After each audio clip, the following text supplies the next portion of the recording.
આજે થરાદ જિલ્લાના થરાદ જિલ્લાના 3 સબસ્ટેશન લગભગ 30 લાખ કરોડના ખર્ચે આજે લોકાર્પણ થઈ રહ્યા છે.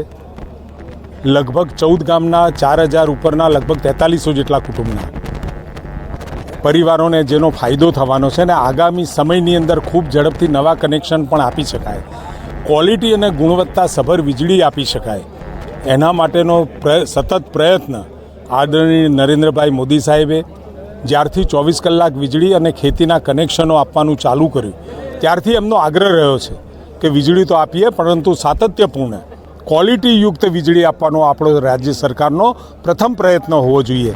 એના ભાગ સ્વરૂપે અને એની કડીઓ આગળ વધારતા જેમ જેમ માંગ અને પુરવઠો વધતી જાય છે એમ કેપેસિટી એક્સપાન્ડ, કેપેસિટી બિલ્ટઅપ કરવાનું કામ એ રાજ્ય સરકાર કરી રહી છે. 3 આજે બન્યા છે ને આવતા સમયમાં નવીન 24નું આયોજન પણ થઈ રહ્યું છે, જેથી કરી જેમ જેમ વીજ વપરાશ વધે એ પ્રમાણે ડિસ્ટ્રીબ્યુશન લોસીસની સાથે લોકોને ગુણવત્તાયુક્ત વીજળી પહોંચે એનો પ્રયત્ન વીજળી વિભાગ કરી રહ્યું છે.